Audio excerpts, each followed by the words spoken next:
Huh? What is it now? Wasn't the game supposed to have started already? Yeah, well, yes.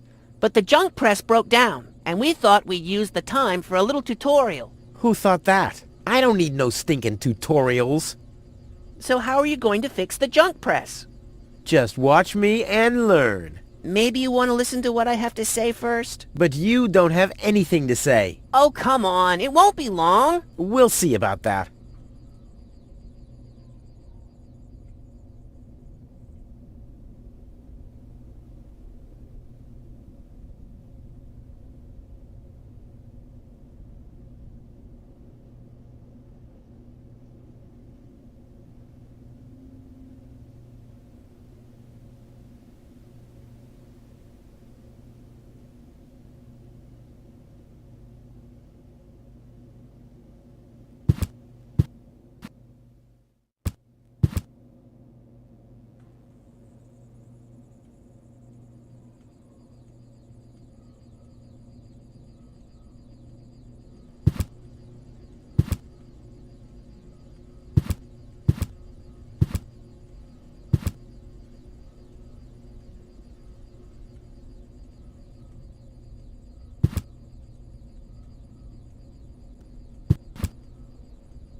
I'm here. Yeah, I know that. Didn't you want to talk to me? Will you stop yakking then? Actually, I wanted to give you the next hint. Really? How extraordinarily exciting.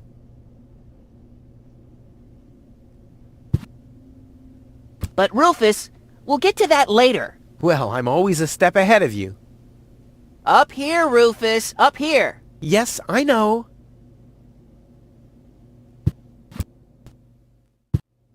Up here, Rufus, up here. Yes, I know.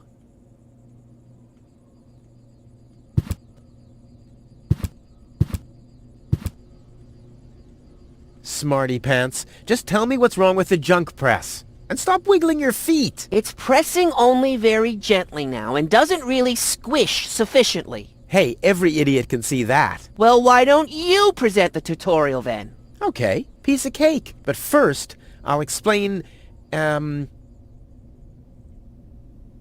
how to talk to somebody. Everyone knows there's no mouth icon in this game, but there's a speech bubble icon to talk instead. Oh, and my favorite icon, the Rufus head icon for putting on, eating, and drinking things. If you can't even understand that, how am I ever going to be able to teach you how to look at an object? I know that. Well, the theory is easy, but how about the actual practice? Hey, this is your tutorial. You're a cop-out, but be that as it may, I'll demonstrate.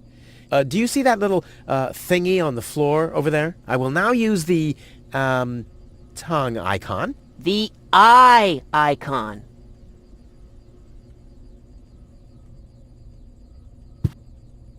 What's that? It's a cathode plunger. Thanks for the input, Wenzel, but I recognize a hydro clamp duplexer when I see one. Too bad I can only look at it. A duplexer like that could be useful. If you say so. Okay, I've picked up the duplexer, but what am I supposed to do with it now? You put it into your inventory. That's where all the items go.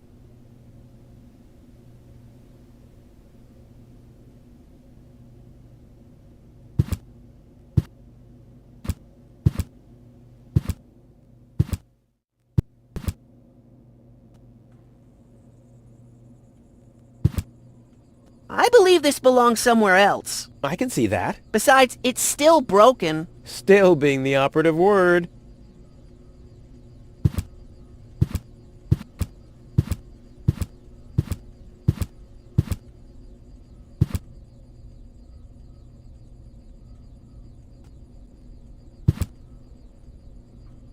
I believe this belongs somewhere else. I can see that. Besides, it's still broken. Still being the operative word. Hey, there it is. Correct. This is your inventory. Yeah, I knew that. It's where you can see what you're carrying around. You still know how to do that, don't you?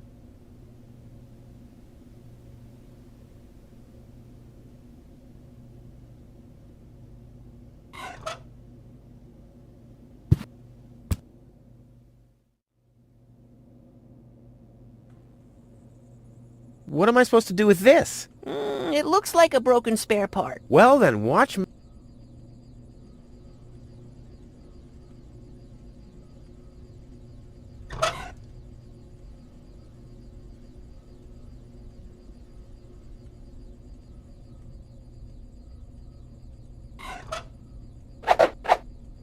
Look, Wenzel, I'm almost done. Impressive. And I mean that.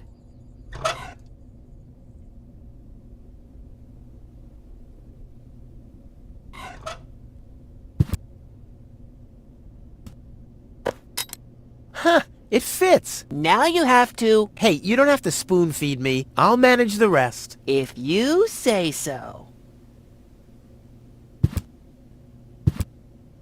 So, this is the thing I'm supposed to fix? You might as well give up now. It'll never work. Look, I know, this situation might look hopeless for a layman, but as you know, hopeless is my middle name. I'll sail this ship onto the sandbank eventually. All right.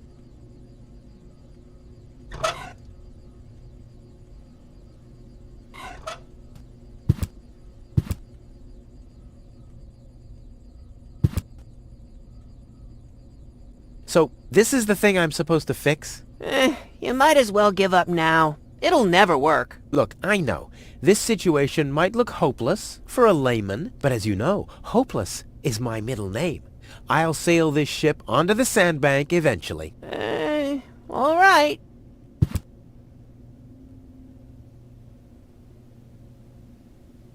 So, this is the thing I'm supposed to fix? Look, but as you know...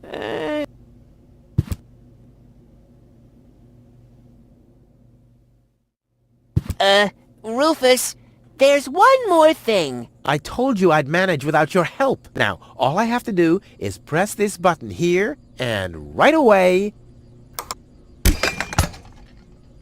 Oh, how I love tutorials!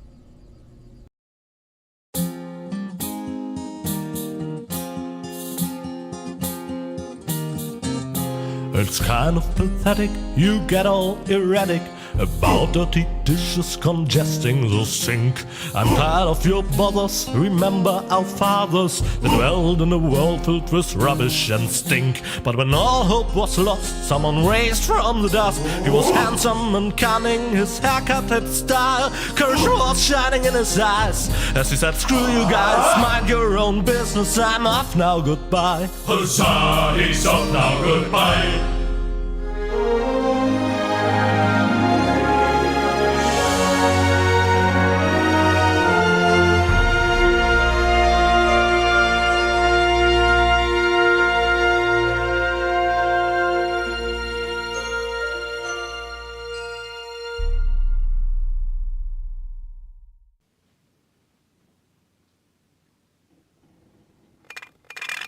Junk. Junk. And more junk. A life of order and happiness. Oh, my bad. That was junk too. Well, that does it. I need to leave this dump. Fortunately, this time my plan is foolproof. This time everything will work out. Where did I put my list? Heck, I really have to get away from this junkyard. Ah, there's my list. Let's see. Seems like I've packed almost everything I need. All I need now are some provisions. A toothbrush, a pair of socks, and a bolt cutter. A bolt cutter? What the... Well, guess I must have had a reason to put it on the list.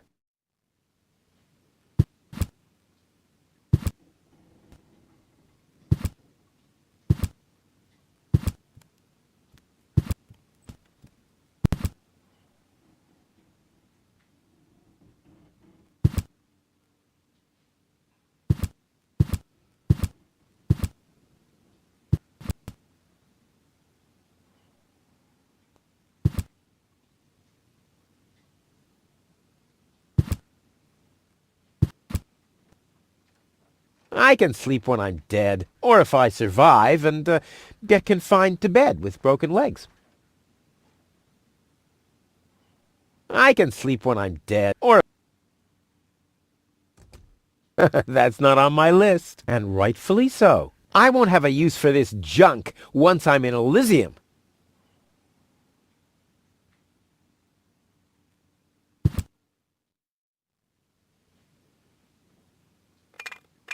Blech. Nah, like always, there's only junk on TV.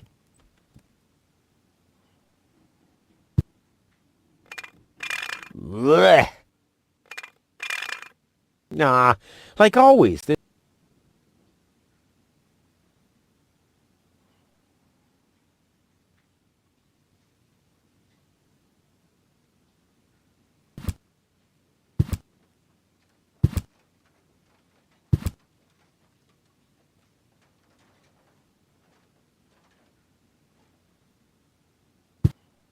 All I need now are some provisions. The bolt cutter, for whatever reason, the toothbrush, a pair of socks, and that's it.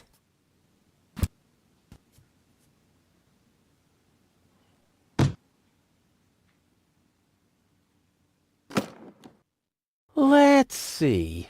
All I need now are some provisions. The bolt cutter, a toothbrush, a pair of socks, and that's it.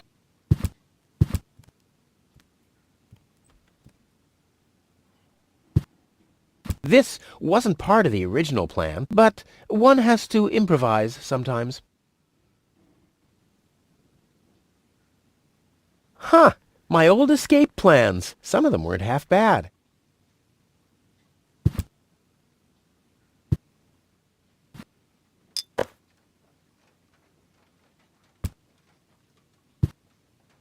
My father left me a trunk before he left me. I don't want to open it. I don't want to be disappointed yet again.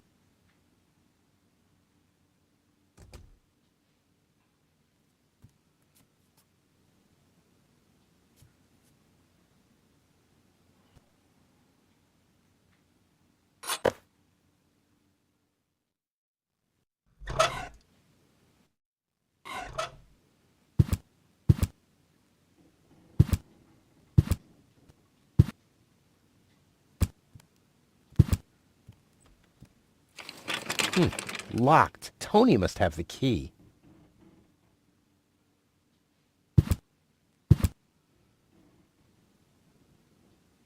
Another note from Tony. What's she complaining about now? Will you please clean the bathroom for once? Yeah, right. In her dreams.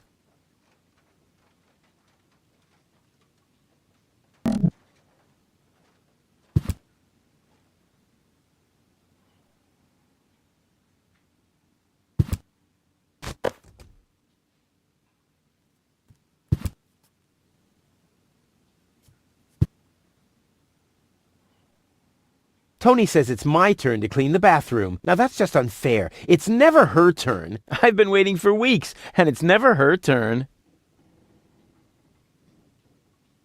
Nothing that needs plunger treatment, I'm afraid.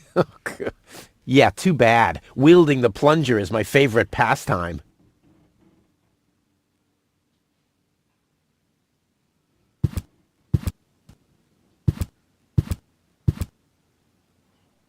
Nothing that needs plunger treatment, I'm afraid.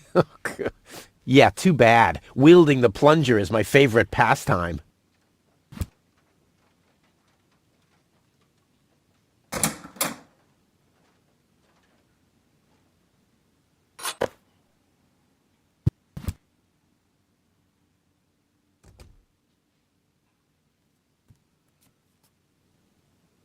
I usually leave that stuff for Tony. I've only used it once.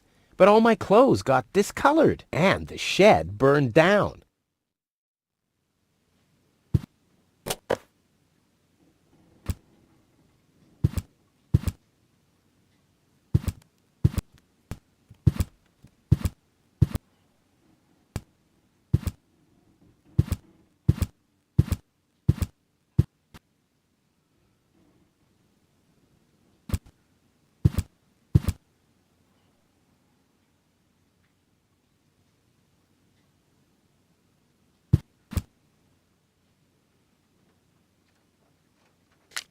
Do the dishes already. They won't do themselves.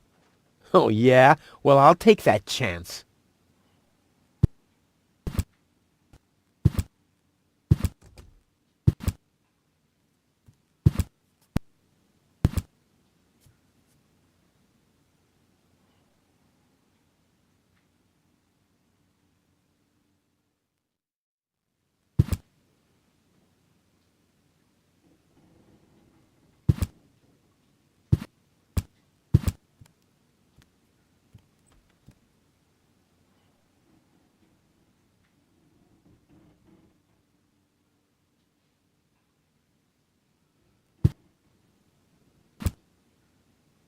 The good old sofa. Too bad I can't fit it into my escape pod. I've had the most amazing ideas sitting here. Plus, you can always find leftovers in it.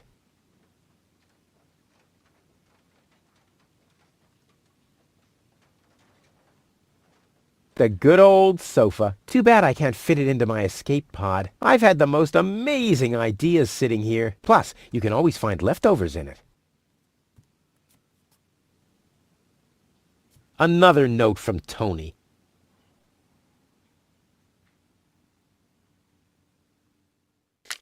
You're not supposed to eat on the sofa. I keep finding leftovers in it. Huh? Well, isn't that a good thing?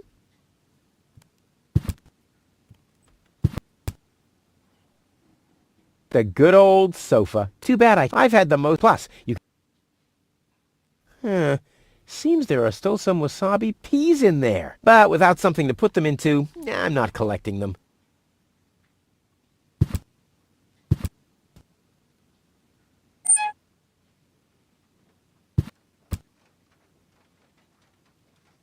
Ooh, cold.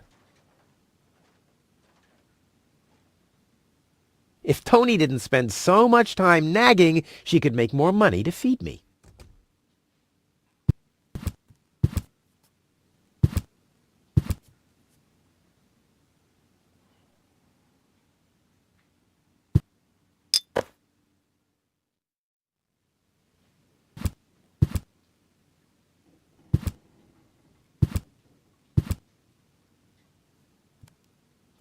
I'll have a quick look, see if I can find something useful in the pockets.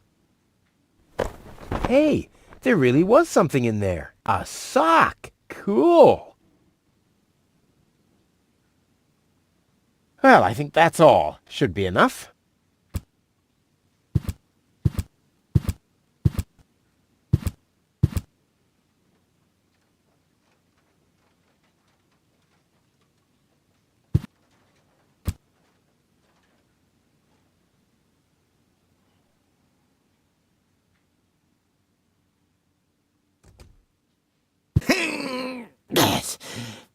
Huh, not a chance. The handle is missing and I can't get my fingers into the cracks.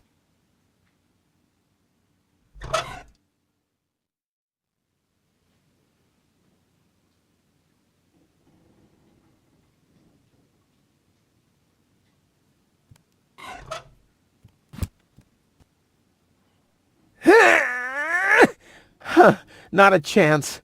Although I can reach inside the crack, I don't have enough leverage.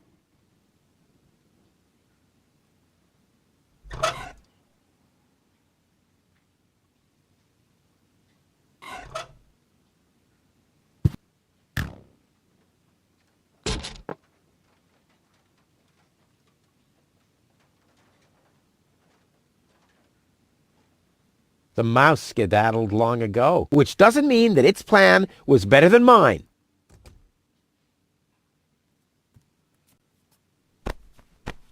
Ouch!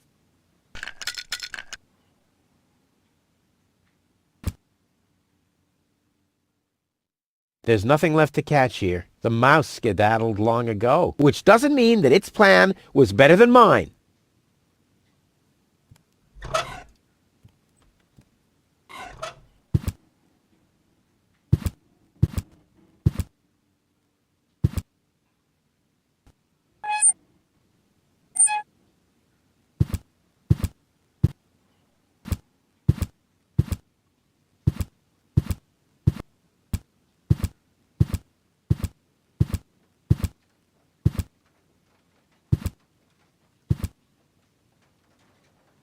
No, I haven't finished packing yet.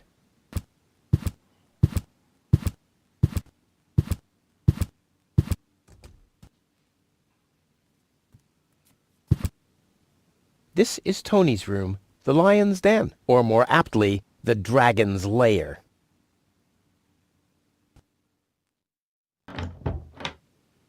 Ah! Whoa, what's that?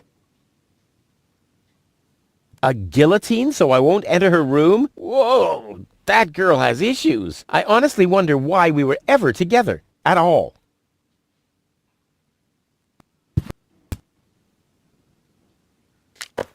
Stay out of my room. You have no business in there anymore. Who does Tony think she is? I've got better things to do than rummage through her drawers.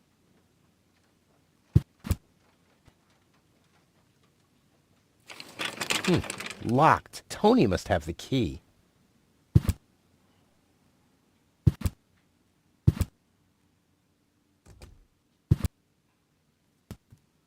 No, I haven't finished packing yet.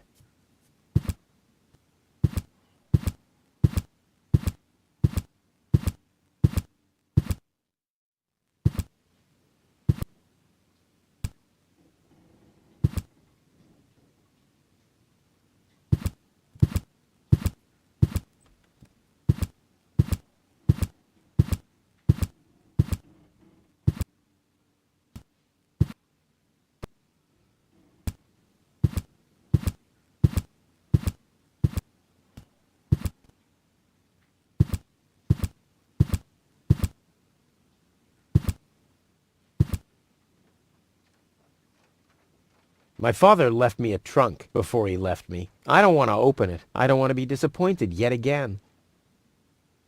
Tony's not calling the shots up here. Or she just gave up. One or the other.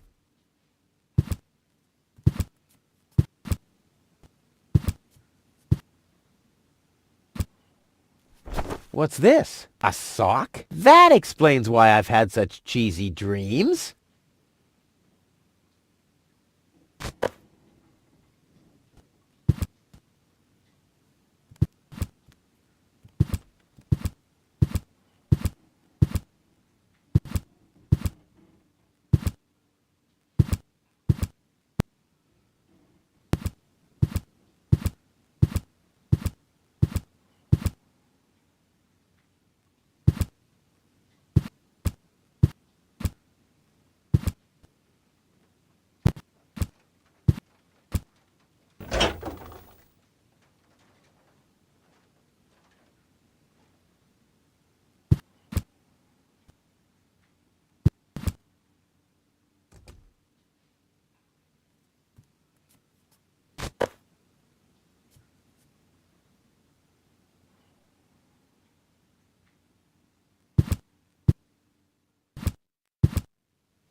I wonder if I can find the second sock in here.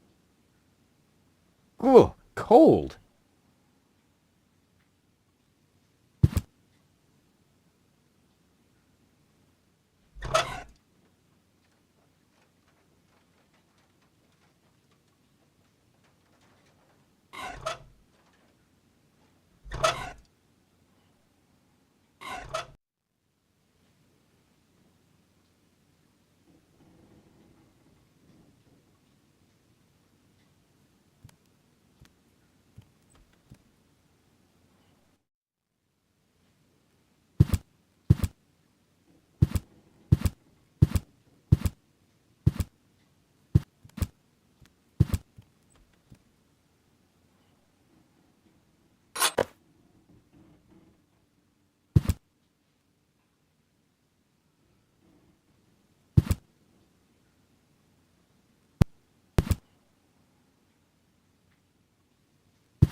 I'm not sticking my hand in there again!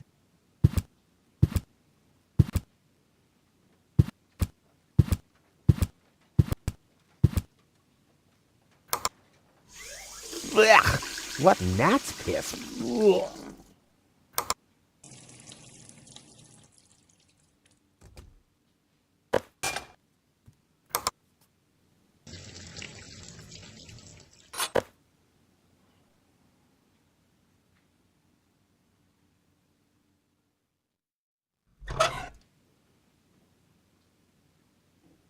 And Tony keeps complaining that I don't do enough housework.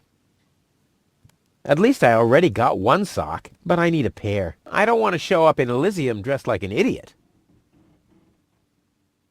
That's not on my list, and rightfully so. I won't have a use for this junk once I'm in Elysium.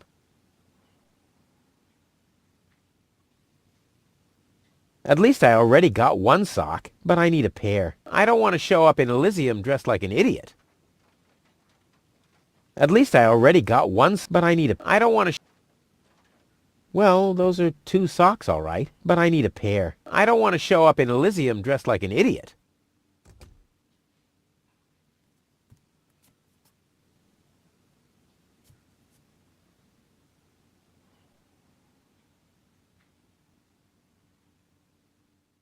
I may not be an expert, but I'm sure I need a hot wash. Too bad there's no boiling water.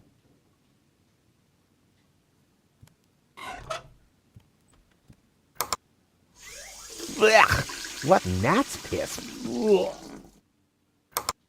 And Tony keeps complaining that I don't do enough housework. Blech. What gnat's piss? Ugh.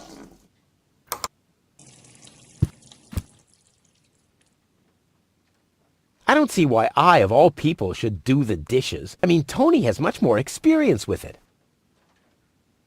I don't see why. I mean, Tony...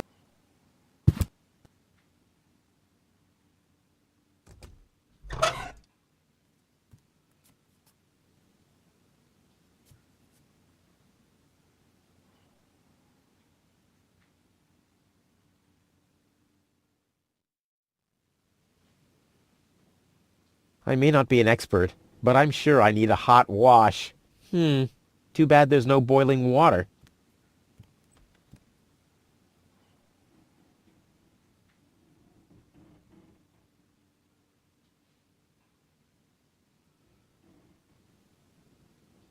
I don't like clean tools. They always give the impression that I haven't worked hard enough.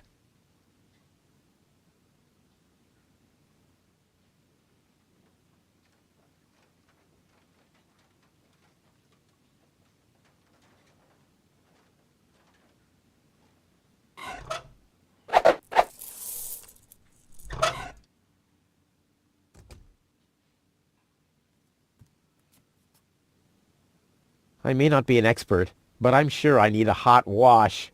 Too bad there's no boiling...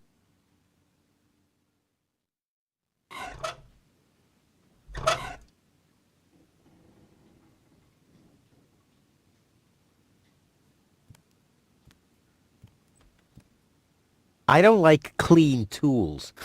They always give the impression that I haven't worked hard enough.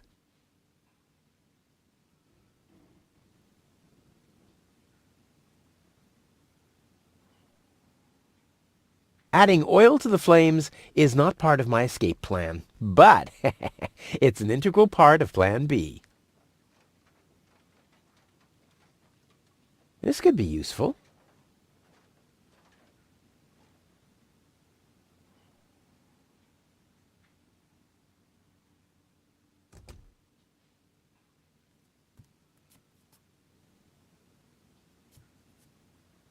Well, those are 2 socks, all right, but I need a pair. I don't want to show up in Elysium dressed like an idiot.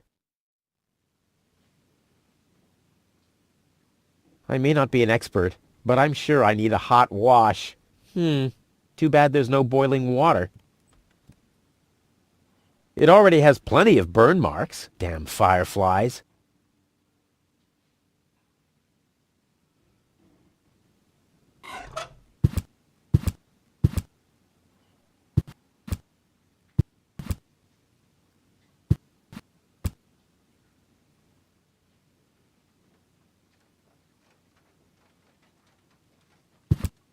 Ooh, cold.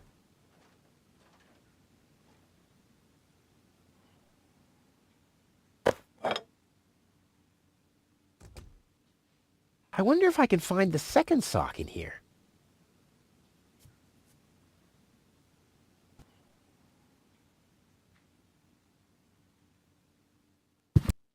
Ooh, cold.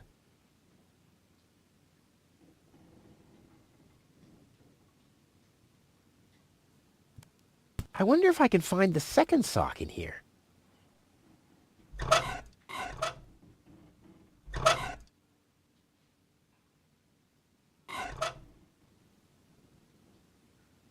I need something flammable to start the fire.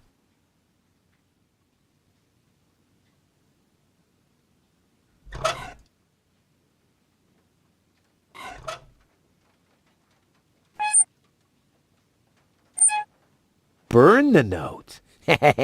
Not a bad idea. But I need some more for the fire to really get going.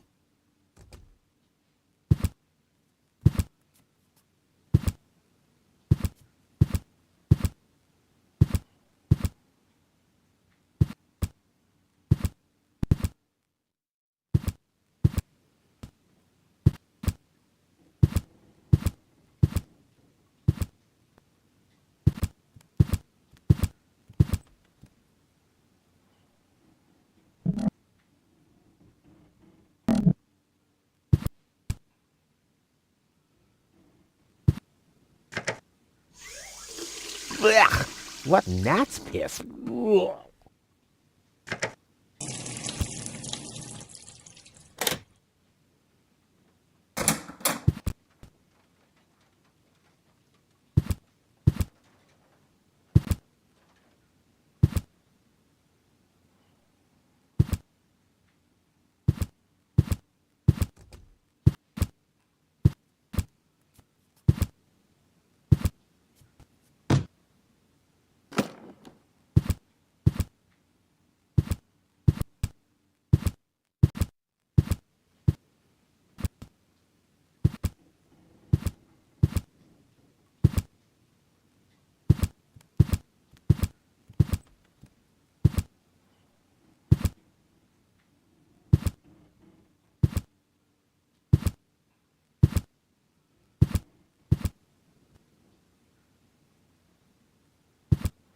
No, I haven't finished packing yet. No, I haven't finished packing yet. Well, I think that's all. Should be enough. It's pretty weird. She didn't say anything about my laundry. Either I must have missed the note or Tony's getting negligent.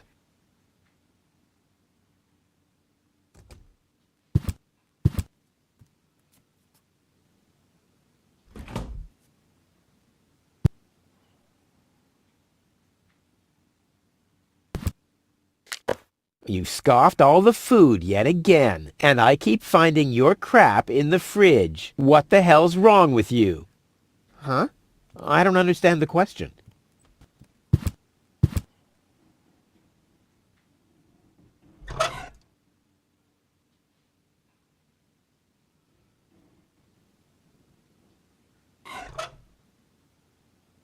In you go.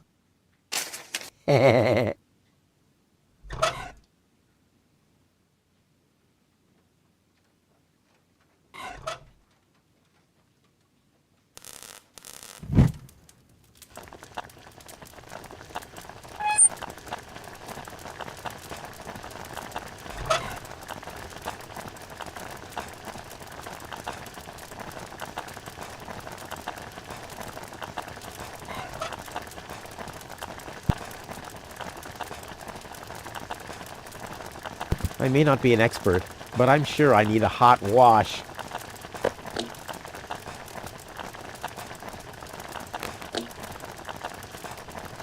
What for? I haven't even caught him up. Ouch! Damn it! That's hot!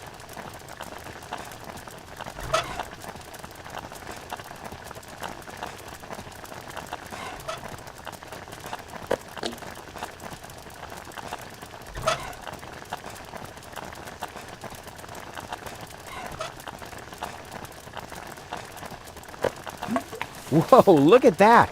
The sock changed color. Who would have thought it? But where's the other one?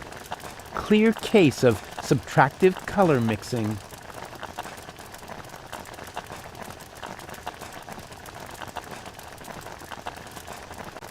This could be useful.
Seems there are still some wasabi peas in there. But without something to put them into, I'm not collecting them.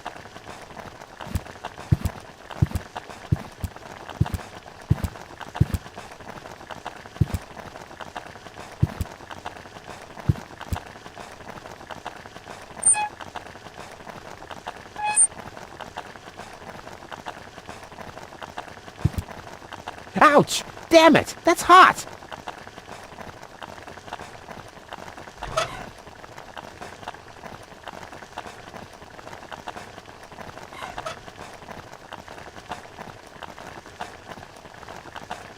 I'd rather not.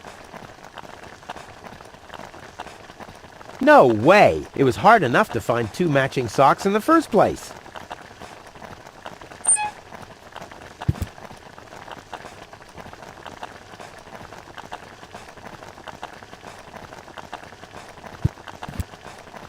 Ouch! Damn it! That's hot!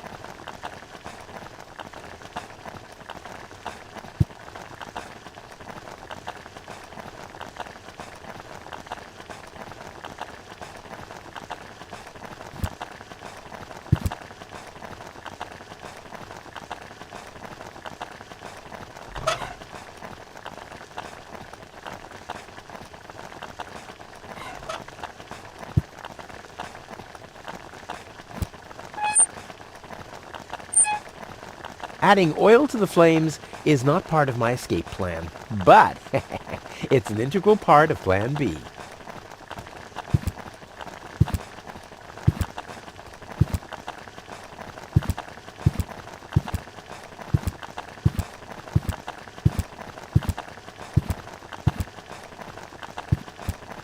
No, I haven't finished packing yet. Well, I think that's all. Should be enough. Well, I think that's all. Should be enough.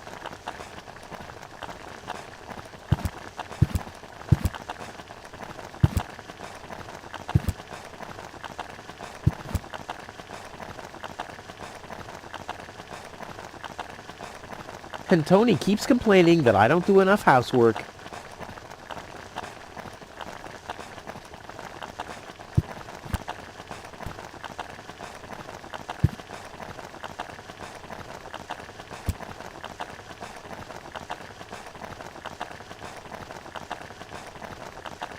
Ouch! Damn it! That's hot!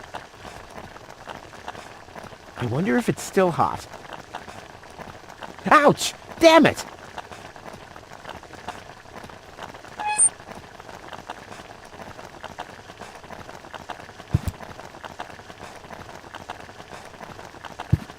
the good old sofa. Too bad I can't fit it into my escape pod. I've had the most amazing ideas sitting here. Plus, you can always find leftovers in it.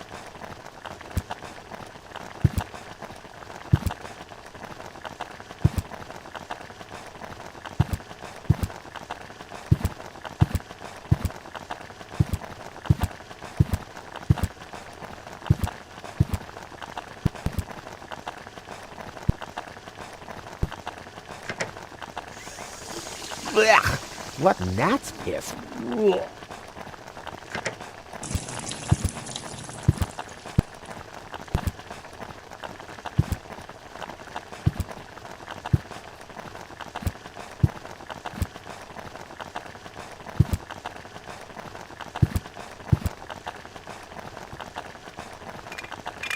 Blech. Nah, like always, there's only junk on TV.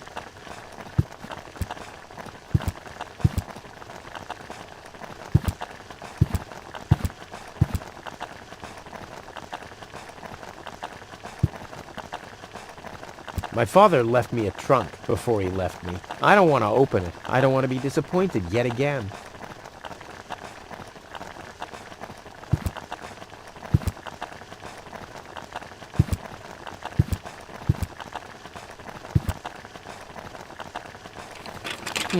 Locked. Tony must have the key.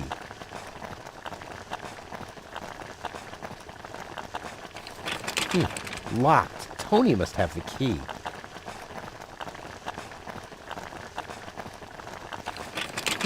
Locked. Tony must have the key. Luckily, I'm a gifted lockpicker.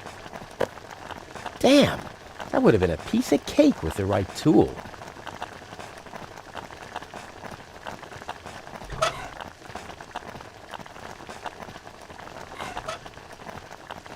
Luckily, I'm a gifted lockpicker. Damn, that would have been a piece of cake with the right tool.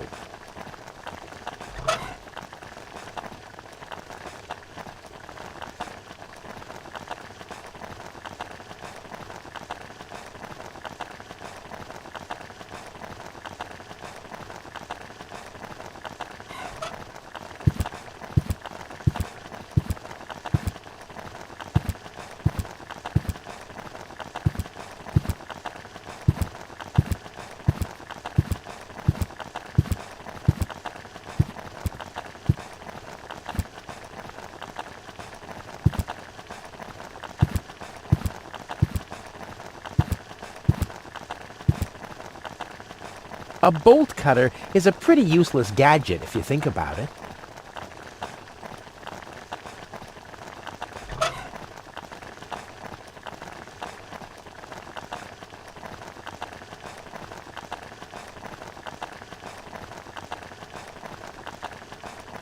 This would make a fabulous all-round tool. Nah, who needs fabulous all-round tools anyway? That's for amateurs. This would make a fabulous all-round tool. Nah, who needs fabulous all-round tools anyway? That's for amateurs.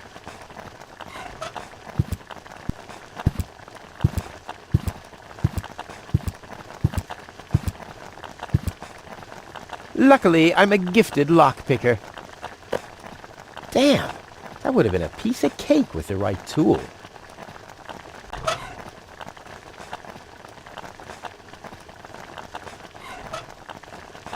There's nothing left to catch here. The mouse skedaddled long ago, which doesn't mean that its plan was better than mine.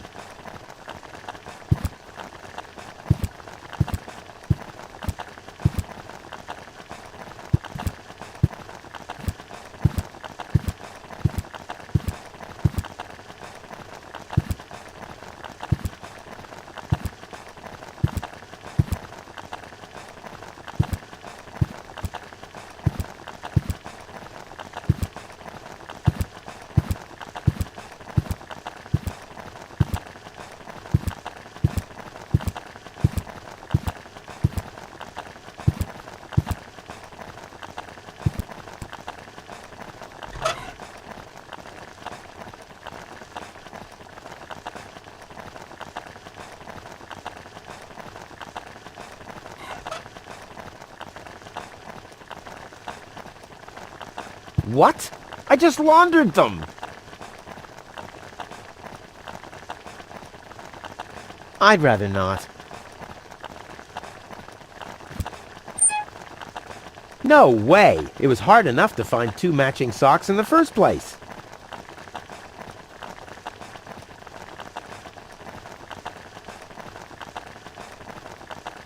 Ouch! Damn it! That's hot!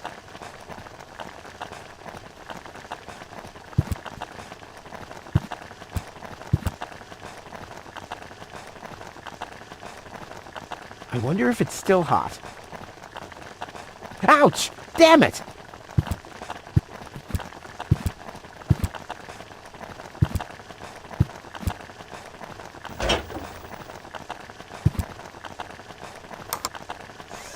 Blech. What gnat's piss. Ugh.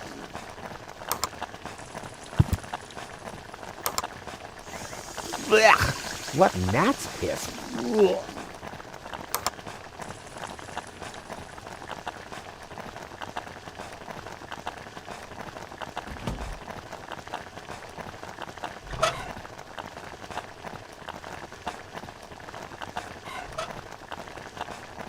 A bolt cutter is a pretty useless gadget if you think about it. Why did I plan to take it along?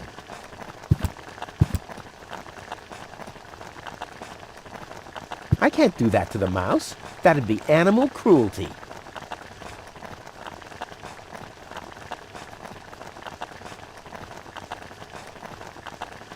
I'm not sticking my hand in there again!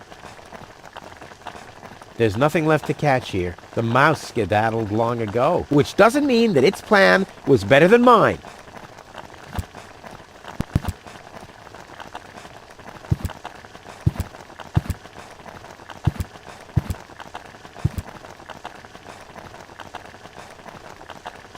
Well, I think that's all. Should be enough. Well, I think that's all. Should be enough.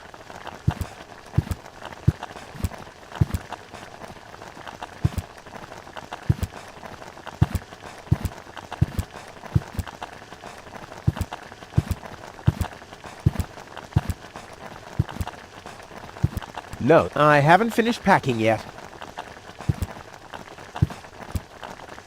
There's nothing left to catch here. The mouse skedaddled long ago, which doesn't mean that its plan was better than mine.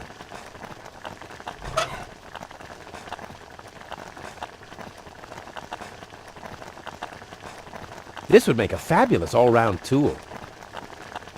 Nah, who needs fabulous all-round tools anyway? That's for amateurs.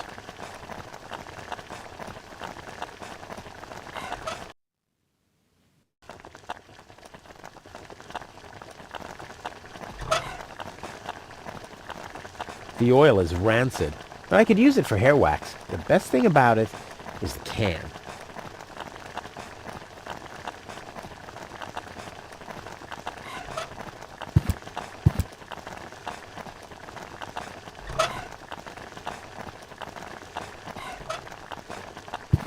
Let's get rid of this thing.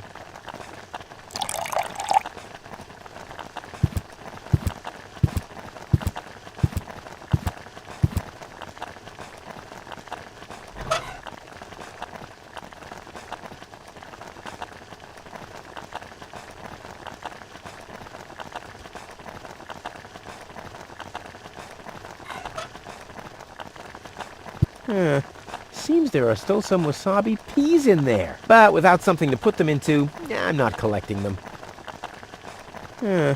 Seems there are still some wasabi peas in there.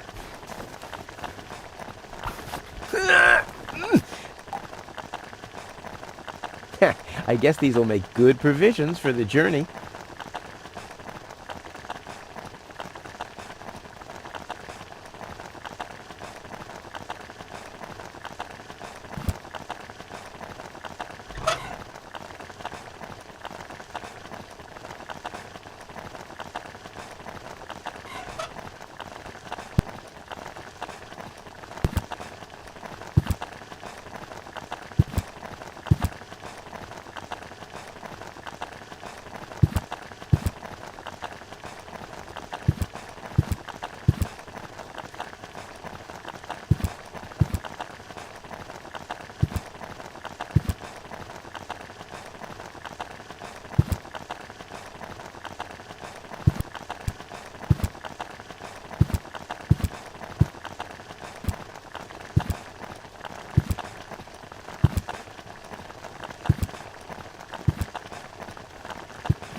I've given up trying to open the trunk. I don't even want to know what's in there.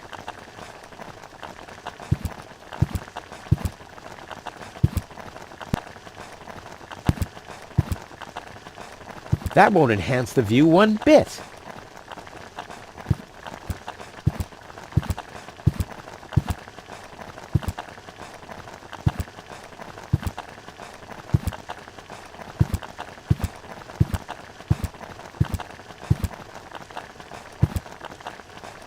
A bolt cutter is a pretty useless gadget if you think about it.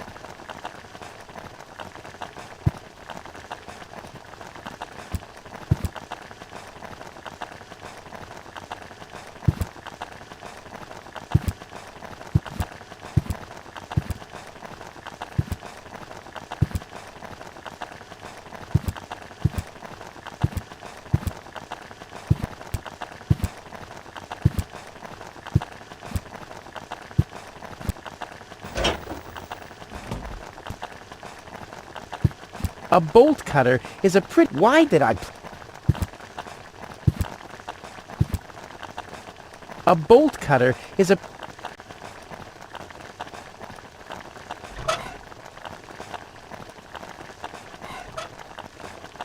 My things aren't prone to material fatigue.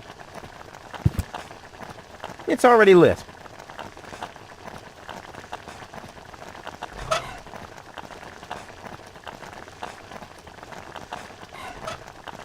What for? I haven't even caught a mouse yet.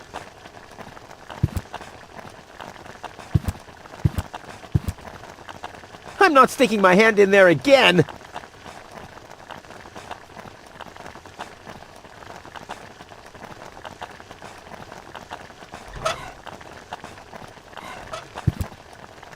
I can't do that to the mouse. That'd be animal cruelty.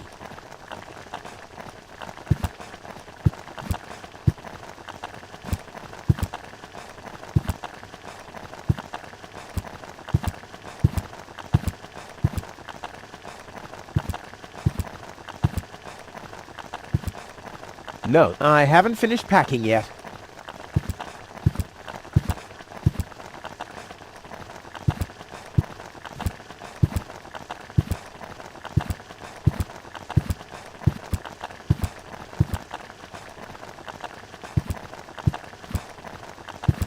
Ah, the first aid kit. It saved my life several times, but since the time I tried to build a shrapnel-propelled jet, there's no Band-Aid left. The only thing in there now is Tony's tranquilizer. Locked. Tony must have the key.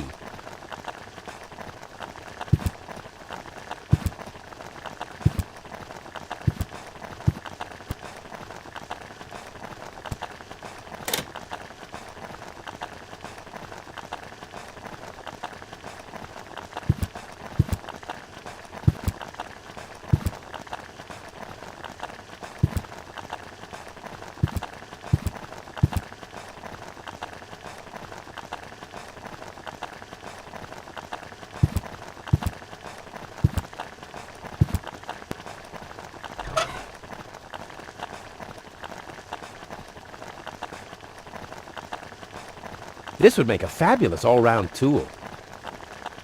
Nah, who needs fabulous all-round tools anyway? That's for amateurs.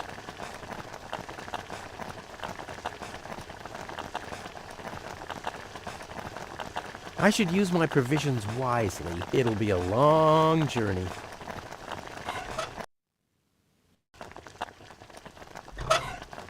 A bolt cutter is a pretty useless gadget if you think about it. Why did I plan to take it along? A bolt cutter is a pretty useless gadget if you think about it. Why did I plan to take it along? The mouse skedaddled long ago, which doesn't mean that its plan was better than mine.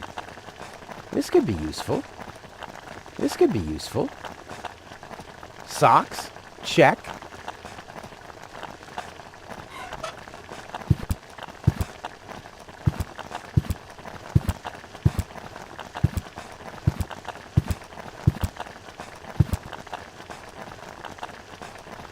I don't see why I, of all people, should do the dishes. I mean, Tony has much more experience with it.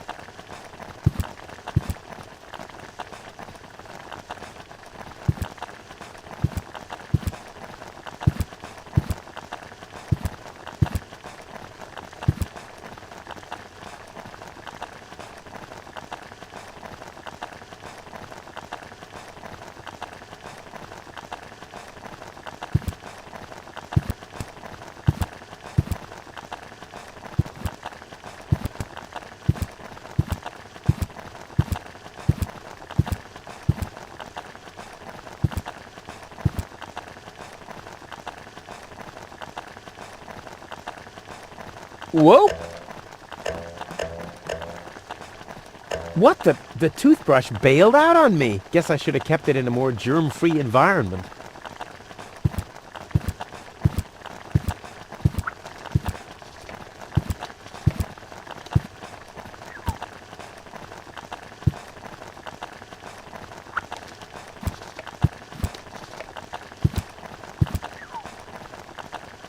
The mouse skedaddled long ago, which doesn't mean that its plan was better than mine.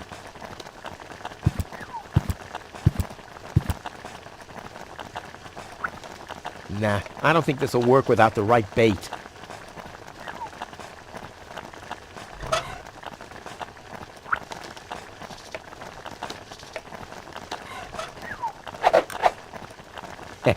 Now the little bugger's in for a surprise.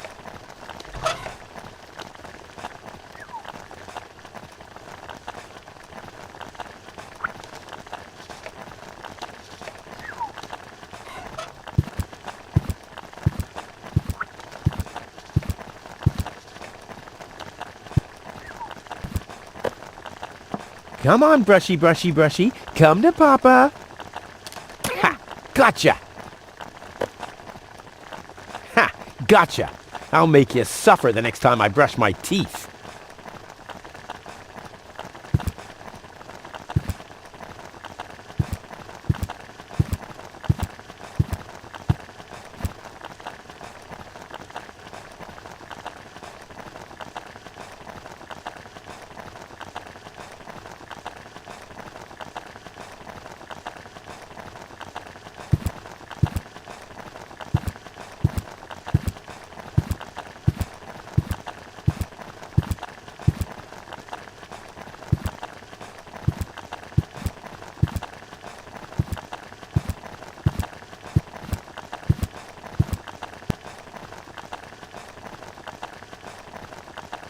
No, I haven't finished packing yet.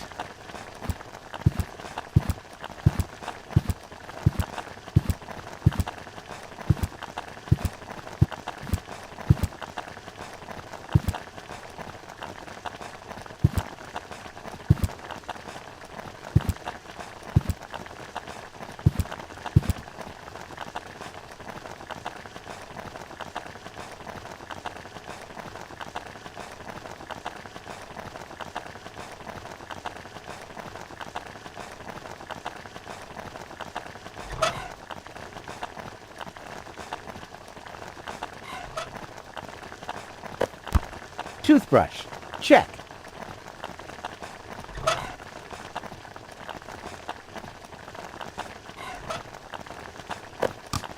Provisions. Check. No, I haven't finished packing yet. Socks. Check.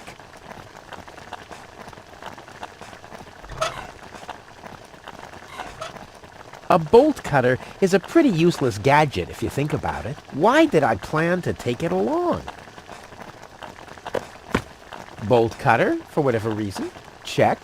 Ha! Seems like I've packed everything. Oh, I can't close it anymore. Oh, seems like I've got to unpack something. But what?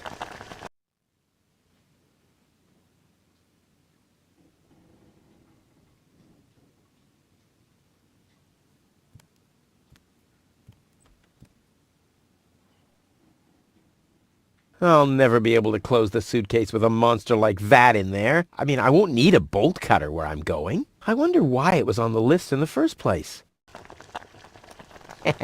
Now it fits. Packed and ready to go.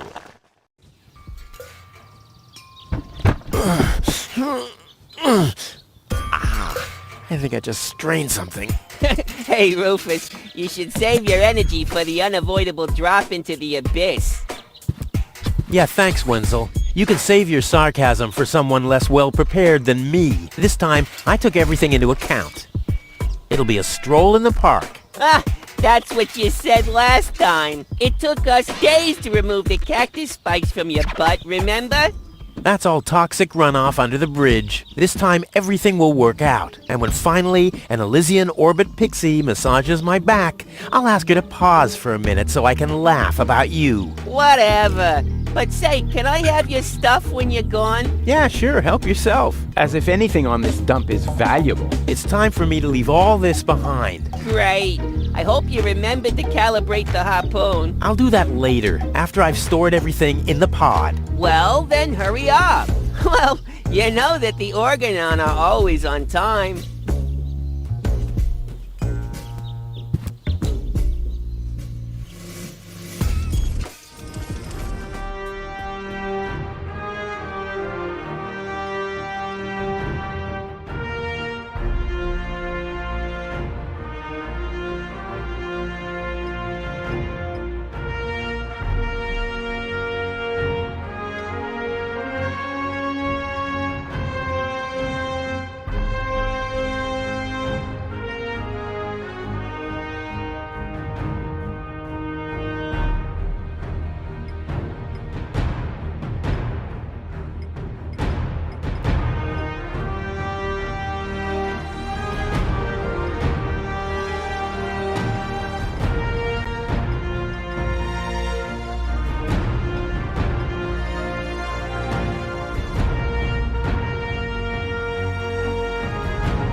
Looking good, Doc.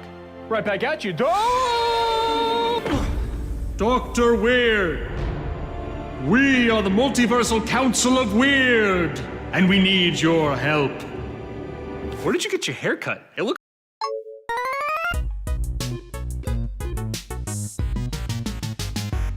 In a bygone era where JRPGs once ruled the landscape, and many series of yore left their mark in gaming history, comes one of the most beloved classics synonymous with the genre that stood the test of time because people haven't stopped arguing about it for 2 decades. Chrono Cross. Uncover the early era of the JRPG as Chrono Trigger quickly became a genre classic simply because it was created by basically everyone making RPGs in that era, and also because the Dragon Ball guy did the box art. Then discover the less but also somewhat beloved sequel that made the bold decision to throw out basically everything that people liked about Trigger in favor of a colorful pile of weird ideas, creating a debate that lasted about as long as gaming itself on whether or not it can be considered a proper sequel to the classic, in a spiritual successor that probably would have been twice as popular if they hadn't slapped the word Chrono on the front, I mean, they could have just done the Japanese thing and slapped any old English word in front of it, like Heaven's Cross or Final Fantasy IX. Prance around the pre-rendered pastel landscapes of Chrono Cross, where the timey-wimey bullcrap is turned up to 11 almost immediately, as the main character Surge is sent to an alternate reality by taking too much acid at the beach, only to find out that his alternate self died as a child and no one knows who he is. The sort of magic-based existential crisis that most JRPGs would wait until Act 2 to hit you with, as he grabs his signature weapon, which is somewhere between a polearm, a Q-tip, and those things they fought with on American Gladiators, gathers a horde of mutuals to stop the plot of an evil computer and some sort of dimension-shifting furry, in a narrative that might not quite live up to its predecessor, but still does the traditional Chrono series thing, beating the ever-living crap out of everything until you fix time.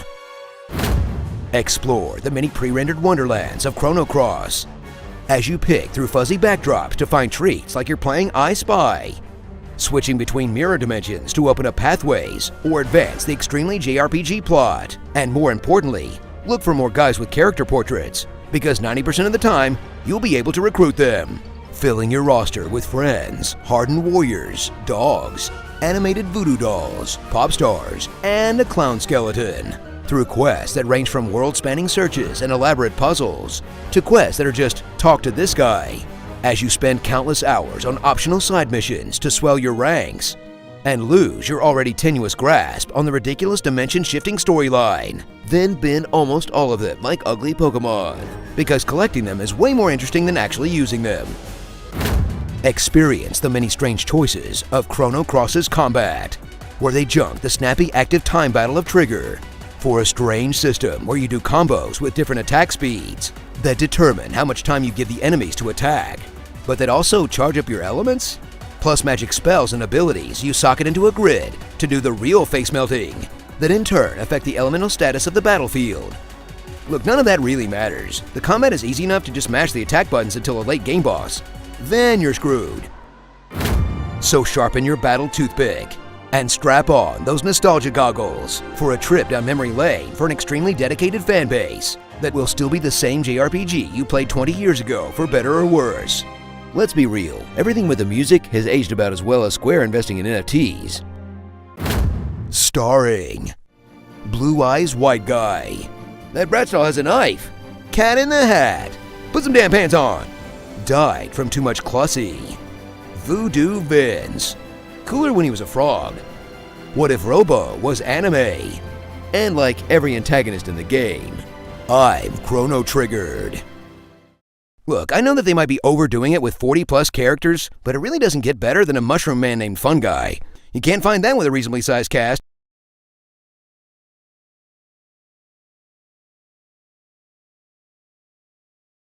Jack Links presents Messin' with Sasquatch. Watch this.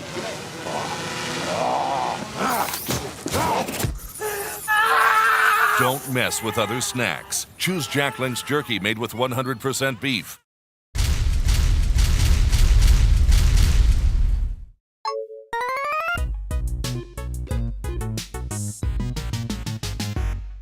From the developers of that Shinji Mikami game that isn't Resident Evil, and the publishers of games that crash harder than the stock market, comes a new IP that finally fulfills every gamer's true desire, letting you talk to dogs.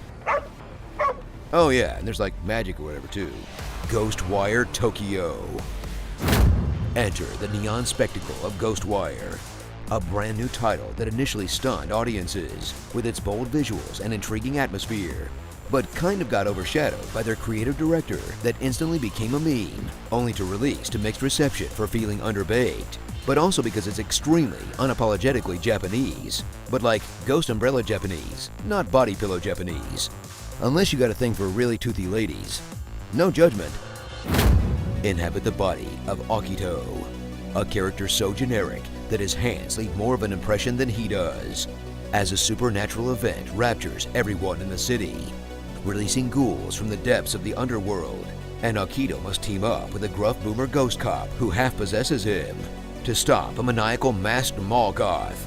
I mean, striped sleeves and painted nails, so 2000s, as he attempts to use Akito's sister to permanently turn Tokyo into a haven for the dead, In a story that has intriguing world building and characters, but will constantly remind you that it's still very much ridiculous. The real problem's the fragrant underworld oil.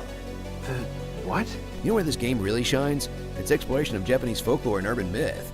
And this guy, who took a crap so messy, he couldn't die right. Okay, look, not all stories can be about magic and unicorns. I mean, sometimes you just need a more relatable human element, like blowing up the toilet at a Dairy Queen. I think that's blood. You've wiped enough! Traverse through the barren streets of Tokyo in a dense urban landscape that feels like something straight out of a J-horror film in its eerie emptiness. Right until you run into a convenience store run by a cat, where despite the surreal imagery and very creepy monster design, the scariest thing you run into is getting yelled at for hitting the fog wall. Quit it! As you jump from rooftop to rooftop like Japanese Spider-Man. Purify the literal gate in your way to the next objective, and collect all the souls scattered around like some sort of exorcist janitor, until you drop everything to pet the cat or dog you just saw. In an open world experience that doesn't break the mold, but has some really cool urban exploration top to bottom. The one thing I kind of miss is the random one-off NPC dialogue. It's just not a full Bethesda experience without someone telling me they took an arrow to the knee, or that a settlement needs saving. Guess I'll just have to put on the Fallout suit and just imagine it then. Tut those fingers in Ghostwire's extremely flamboyant combat, as you throw balls of magic at the numerous slender men and women that block your path, that will have you switching from different types of magic depending on the situation, or more often than not when you run out of ammo after spamming the trigger the whole fight. Then break your enemy's defenses to cats cradle their soul out of their bodies. In combat that can get a little sweaty with enough guys thrown at you, but mostly will have you fighting with the controls. And for boss battles, basically nothing at all. In gameplay that starts to feel like there's something intriguing in its simplicity, but could still use like a dodge or something to make you feel less like an old man doing finger guns at monsters. Come on, let's be honest. All the fancy handwork aside, it's basically like playing Luigi's Mansion if they remade it on Unreal. So open that Palm Pilot and get ready to weave some Naruto hand signs in a game which, despite its pitfalls, is still one of the most interesting games on the market, but feels like that anime you have to convince people to actually watch. Okay, look, it doesn't have the greatest first season, but I promise it totally gets good. Starring Ashy Ketchum, KK Slide Into Your Body, Sistered Away, The Powerpuff Ghouls, My Chemical Romance, and Yokai Watch, Ghostbusters Tokyo. You know, I hope the next one is in America, so I can send Alf back to hell where he belongs. We all know he's a threat, and not just to cats. Tell us what you'd like to hear in my epic voice.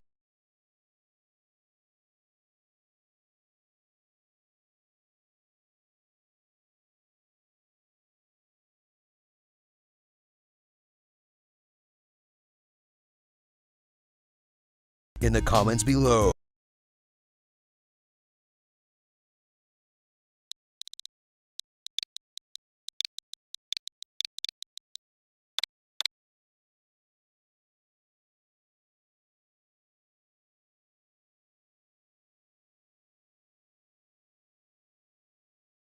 Break free. I want to break free. Ready to break free on your best vacation ever?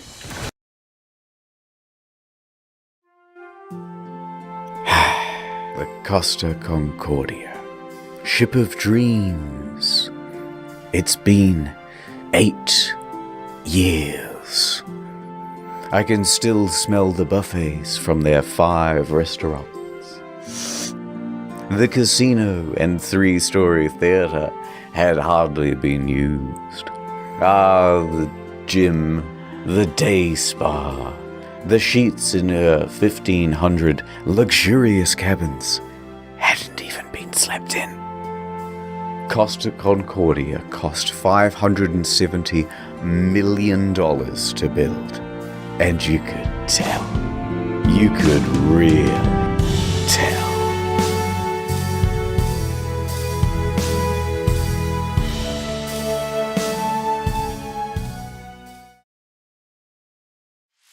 I remember it like it was just a few years ago. We had left Civitavecchia, a port in Rome, and we were making our way to Savona. It was day 2 of our 7-day journey. But that ship, she was cursed. Oh my god. When she premiered, the traditional bottle of champagne bounced right off the side instead of smashing. A bad omen. But I'm not the superstitious type. Nothing could go wrong on Friday the 13th of January, 2012, on the 100th year anniversary of the Titanic, on a ship that's also only safety rated for 2-compartment flooding. Especially not when you have a 5-star max-level captain like Francisco Scatino, a man who mysteriously rose from head of security to the position of captain within just a couple of years. He knows exactly what to do in case of an emergency. For example, when he caused this emergency in 2008, when he crashed into a port in Sicily. And in 2010, in Warnemünde, Germany, when he was steering a different ship and came into port too fast and caused another collision. I've got a good feeling about this. So let's set the scene. It's a beautiful evening. People are having fun on the slides, drinks at the bar. Antonio Magnotta is playing piano at the restaurant. Martin the Magician is setting up for his show. And the ship is setting up for a little detour. It's called a sail-by salute. Basically, you get real close to the shore and honk the horn. The locals hate it, but the customers love it, and it's a tradition. Scatino, the captain, comes into the dining hall with a lady, Dominica Samorton. Remember this face because you'll be seeing a lot of it later. Scatino eats his dinner with her and socializes for a little while. Then he, Dominica, and the maitre d' finish up and excuse themselves. They're heading to the bridge. It's time for that sail-by salute. This time, they're going to get closer than ever. Just 1,500 feet from the island of Giglio. And how are they going to determine this distance? Well, of course, the captain is going to eyeball it. Apparently it's not an uncommon thing to do. Scatino turns to the fella steering, his helmsman, Jacob Rusleben. First interesting tidbit. Costa Crociere has hired Jacob from Indonesia at a rock-bottom price, and he's a bit of a newbie to the job. In fact, his profession hitherto, a painter and a cleaner. It's his first time steering a massive ship, and he's very excited.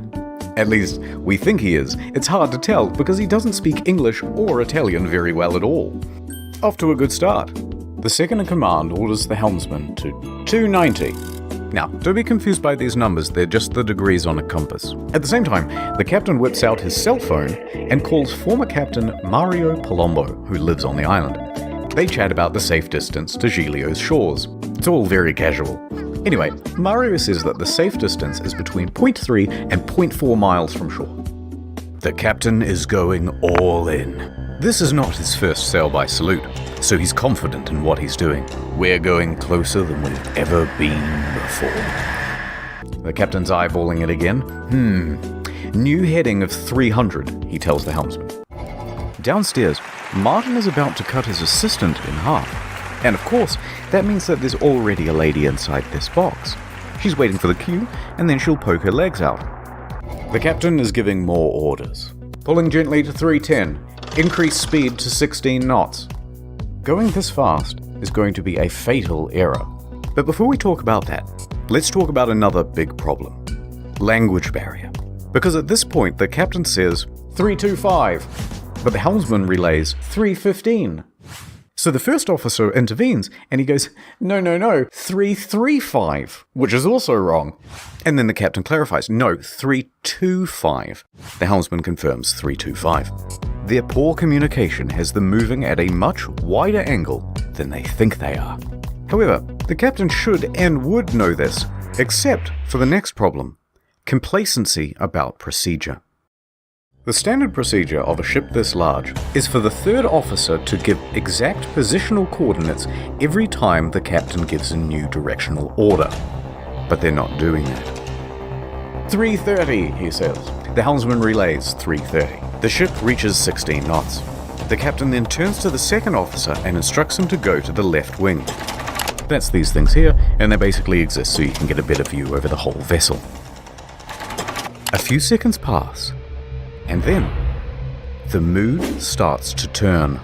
Scatino notices white foam of waves breaking against the rocks directly in front of him in the distance.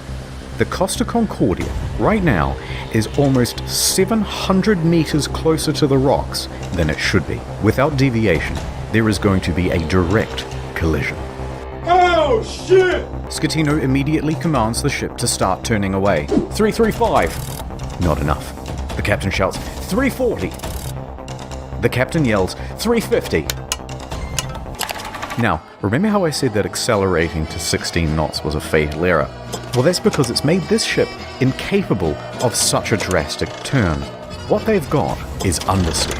Here's an example. The front end is not working. You're turning, and you're just going straight. You want to go over here, but you're going to end up over here. So despite the order of 350, right now the bow is still only pointing at 327. Not nearly enough to miss the rock. And oh no, it's about to get worse. That language barrier again. In these critical moments where every second counts, the helmsman wrongly relays 340. The captain snaps back, 350 starboard or we end up on the rocks. The third officer goes to assist the helmsman. Now don't get confused by the orders from here, we're changing over to rudder instructions. The captain yells, starboard 10, starboard 20, and still it's not enough. Hard to starboard. That means as hard as it'll go. But at this point, even if they clear these rocks, they need to get the rest of the ship to swing around it.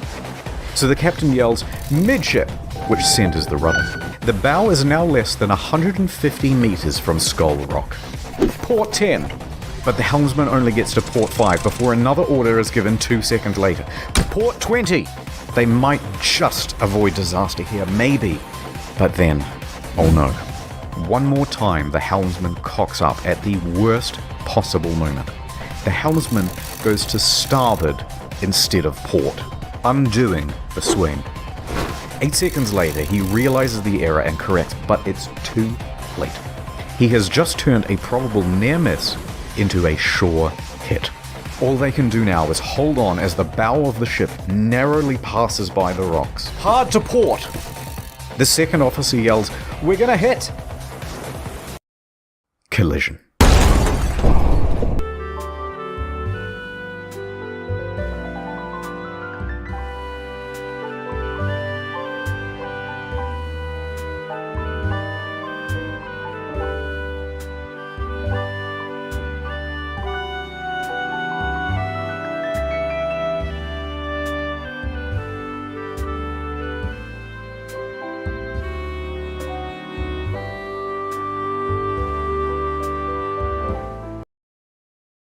You say I'm unique. I don't want to be unique. I think you just gotta be yourself. I'm just... Downtown, Nordtown. Discount on 2-year plan.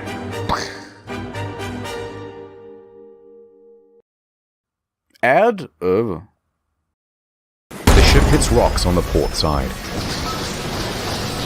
A 53-meter gash opens up in the hull, and thousands of tons of water begin pouring in. A loud scraping and bang is heard by all passengers. At the helm, there's panic. Rumblings in the dining room. Martin awkwardly pauses his act as he's helping his assistant into the box. Meanwhile, the lady inside is trapped and terrified. There's confusion across the ship. All of the crew off shift come back on duty. All officers run to the bridge. Technical crews run down to the lower decks to assess damage. On connection with the rocks, they lose propulsion and slow to 8.3 knots. And they are now adrift. Close the watertight doors at stern. Enormous volumes of water are pouring in. So much so that within 29 seconds of collision, all 6 engines stop working through flooding.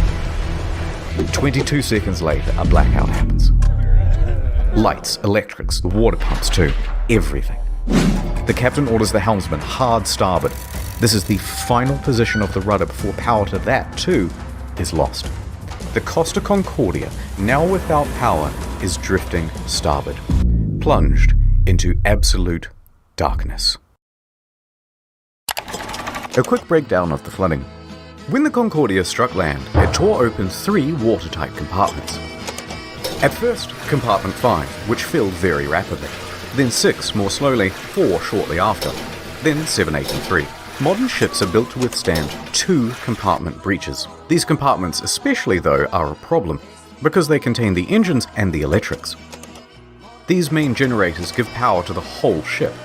From propulsion motors to rudder to hotel functions, pretty much everything. When they went out, the ship was a functionless, sinking cage. A few seconds later, the emergency batteries for internal lighting and communications kick on. When the lights come back on, Martin has vanished.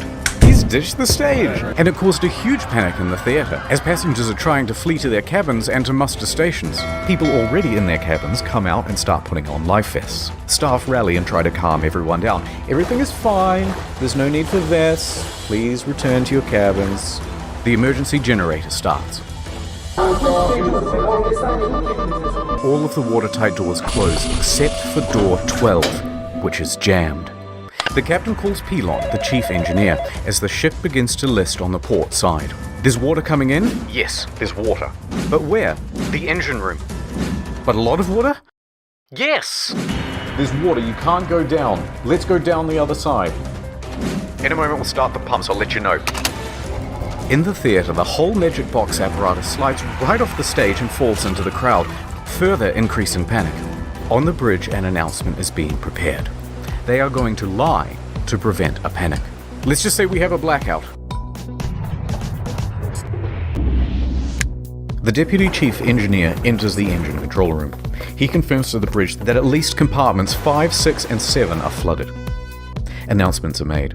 The captain to inform you that due to an electrical fault, which is currently under control, we're currently in a blackout. Our technicians are working to resolve the situation and will inform you of developments as they occur. Thank you for your attention.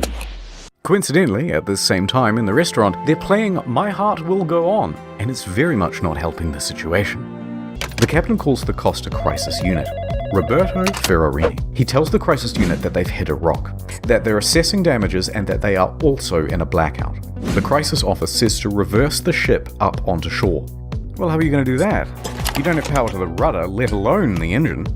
Hoist the sails? Anyway, around this time, the wind direction creates a starboard list, and the ship begins to turn anyway, drifting right back towards the shore, which is a very good thing because you want the ship to end up as close to shore as possible. A panicked passenger senses that something is off. This isn't like any electrical problem that she's ever seen. Plus, there was a massive crashing noise and now the ship is tilting. So, she contacts her daughter in Italy. The daughter then calls the police, and the police call the harbour master. While that goes on, a conversation between Pilon and Ambrosio. The diesel is not starting. The captain asks the engine room, but where have we made contact? Thinking that the incoming water can be reduced. Captain, here everything is lost. The electrical panel, everything. They're saying at this point that the ship is going down. The captain calls Roberto Ferrarini again. Actually, 2 compartments have been flooded, but don't worry, the ship's stability isn't in danger. Wrong. Passengers begin going to muster stations on their own initiative. The cruise director says, "We have a lot of people at muster stations that I do not want to fall overboard. Do we make an announcement to tell them to go to the lounges?" Bozio says, "I think that's best." The harbour master from Livorno calls the ship. The captain tells them that we just have a blackout. How long has this blackout been going on? About 20 minutes. Have you asked passengers to put on life vests? It's just a blackout. I've got to go. The harbour master is suspicious. He says to his superiors that he thinks something more is going on. He calls a patrol boat to the area and asks them to look at the ship. Another problem. The fan on the emergency diesel generator isn't working properly. Pilon manually has to turn the thing on and off with a screwdriver so that it doesn't overheat and cause a fire. The captain is on the phone to the lower decks, asking pointless questions, like, is it still flooded? Yes. Yes, it is. The captain is essentially in denial of the situation. The harbour master calls again. Finally, he says, the ship is taking on water through an opening in the left side and the ship is listing. He qualifies with, no one dead or injured. The harbour master asks if he needs help. Just a tugboat? When in reality, they need a full rescue. With 3 compartments flooded, the captain finally realizes that things are really bad and they are not going to improve. I am a business hotel. I eat, sleep, and breathe efficiency. I'm looking... The Coast Guard orders every available ship to the sea. Meanwhile, up with the passengers, the cruise director's assistant says, everything's under control. Please return to your cabins or hang about in the lounges, no problem. She said this despite knowing it was wrong and that it further endangered lives. Most passengers at this point, though, aren't listening to this nonsense, and they're busy figuring out how to abandon ship. Bang, bang, bang, bang, bang, bang, bang. Local television has already picked up the story and they begin broadcasting live radio feed from the bridge. Hey, Capo. Captain, the passengers are going on board the boats. Okay, let them go to shore. So then general emergency? Wait, let me talk to Ferrarini. We risk the emergency generators that do not have cooling. It has cooling problems, 100 degrees. The cooling fan has stopped. Pilon calls the bridge and tells the safety officer they need to evacuate. The safety officer relays this to the captain, but after no response, he orders the engine room to evacuate on his own. The captain says, "No, stay. We're leaving." So what do? General emergency?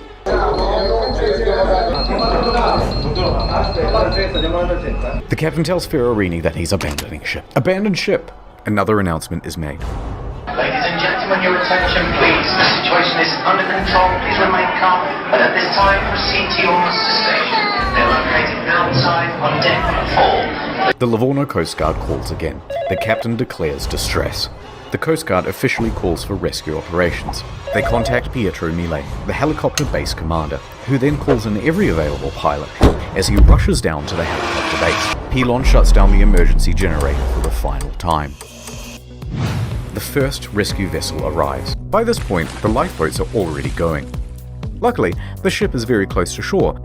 Oh, perhaps too close to shore. The ship forcefully runs aground, creating an uneven center of gravity, and it begins heavily listing starboard. The captain issues a general emergency on board. The announcement to abandon ship is finally called and alarms ring out, and with that comes panic. And now that they're listing, with many of the lifeboats too awkwardly positioned to enter the water, there aren't enough readily available and they have to start going back and forth to the shore, picking people up and dropping them off. The patrol boats report to the Livorno harbour master that the ship has run aground and is listing heavily. So the harbour master asks the captain about it, and the captain says, no, the ship is still floating. In fact, we're trying to maneuver it onto the shore. They know he's lying. Hold on, I'm reversing it. Beep, beep, beep, beep, beep. The captain then says to bottom out the starboard anchor. So they drop out the anchors, but let out too much chain, effectively rendering them useless. The deputy mayor of Giglio, Mario Pellegrini, and tobacco shop owner Giovanni Rossi arrive at the harbour. They watch the scene unfold. As the first of the lifeboats arrive on shore, the deputy mayor takes the initiative and races to board one of the lifeboats, returning to the ship, and starts trying to find someone in charge. He gives up and starts helping passengers. Schettino tells everyone to leave and take radios, but not before changing out of his uniform and into a nice suit. Priorities. Dimitri Christidis and Silvia Coronica leave with him. The maitre d' and Sir Morton both get out of there. By this point, approximately 300 people are still on the ship. Mille reaches the helicopter base. The first helicopter, a slow-moving Augusta Bell, was already rising from the tarmac for the hour-long flight south. Bozio is the last crew member left on the bridge, coordinating evacuation. He then leaves to help passengers board lifeboats. The bridge is now abandoned. And then, the ship's black box stops working. Apparently there were technical problems with it. That means, from here, things are going to get a little foggy in detail. A while later, rescue helicopters arrive, but they're struggling to find the ship because they're expecting it to still be well above water. Passengers are scaling down the port side by ladder as lifeboats return to pick them up. This is no joke. Oh my goodness. It was no joke anymore.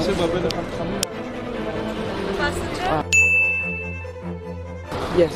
You're not allowed to make a film movie. I'm allowed. Who say you are? A second helicopter, a faster model, sets off. The ship stops healing and comes to a final resting place. Now the Coast Guard calls the captain because he's just learnt that the captain has abandoned ship.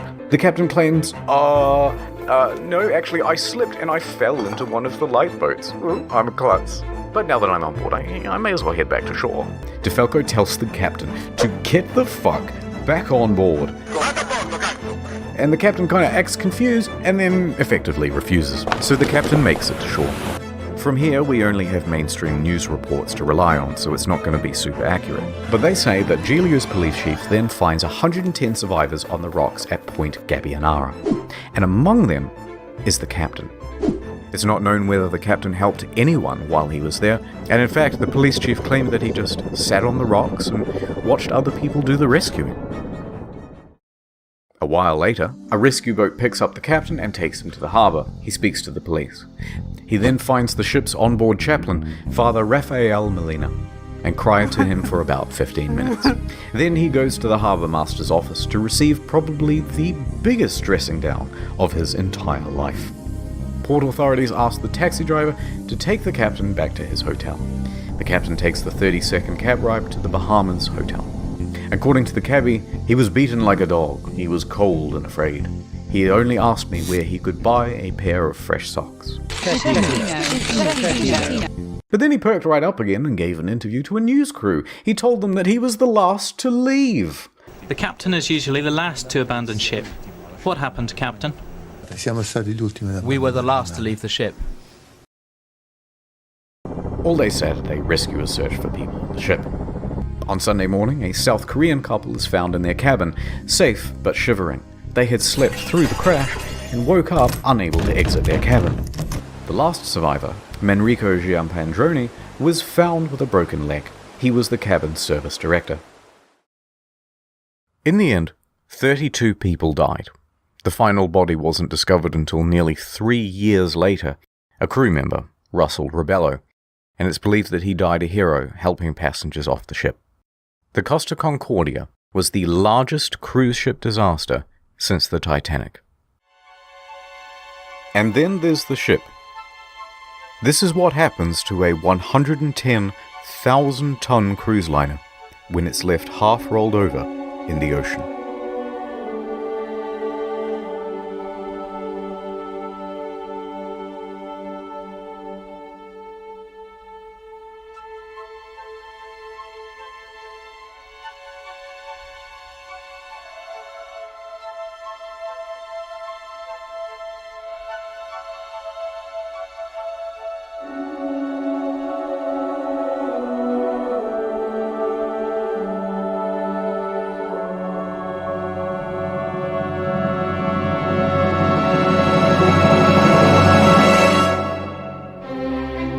But this isn't the end.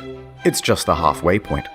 What most people know is that the Costa Concordia had crashed, many dead, and that the captain abandoned ship like a coward. But there's a whole veritable spaghetti of details to untangle. Let's dive in. There they are. The deets.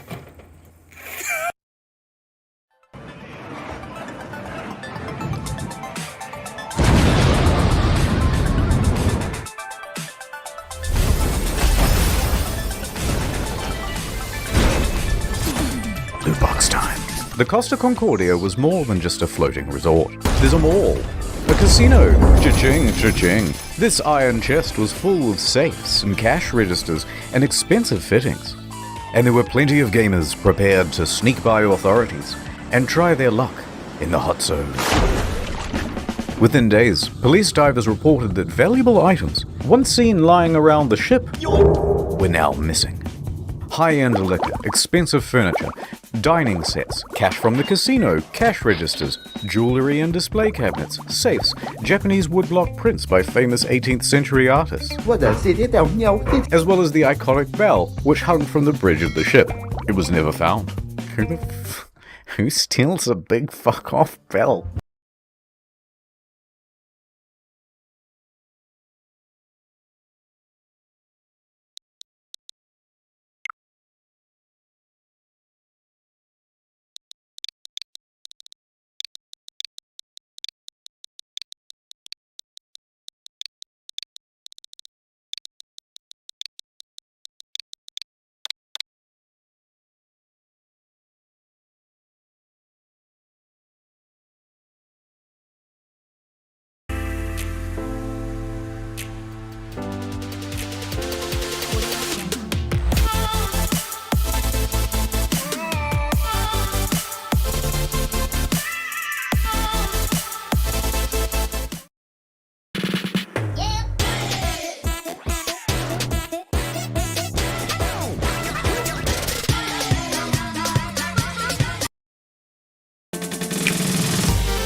Let's make sure we have what we need.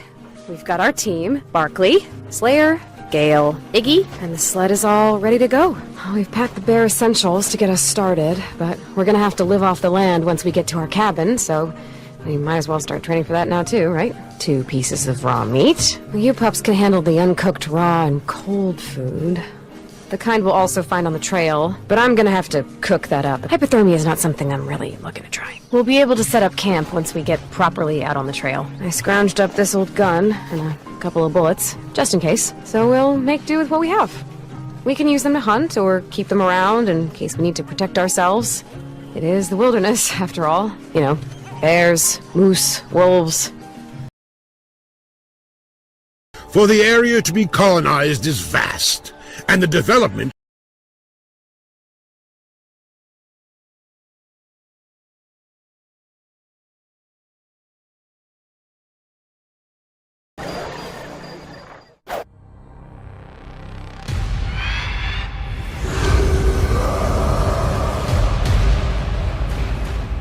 From the clouds they dive, the screams of battle in their lungs.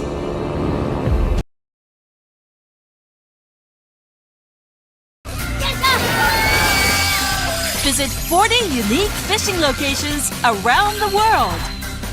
Embark on a journey to collect undiscovered fish. Catch over 180 different species. Customize your own gear for a more exciting experience.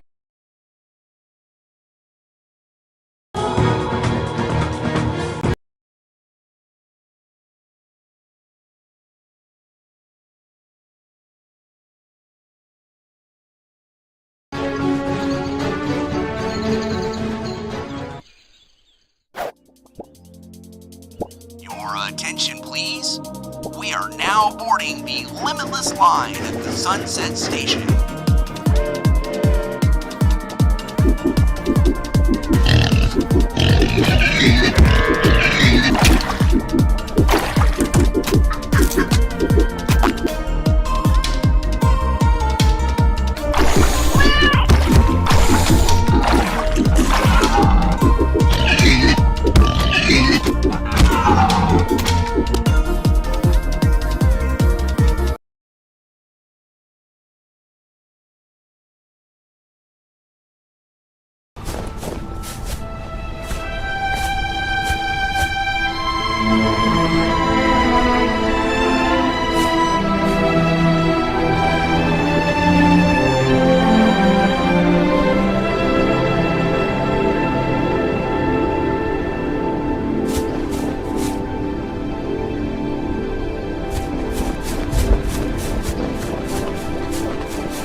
The Warlock, with his magic powers.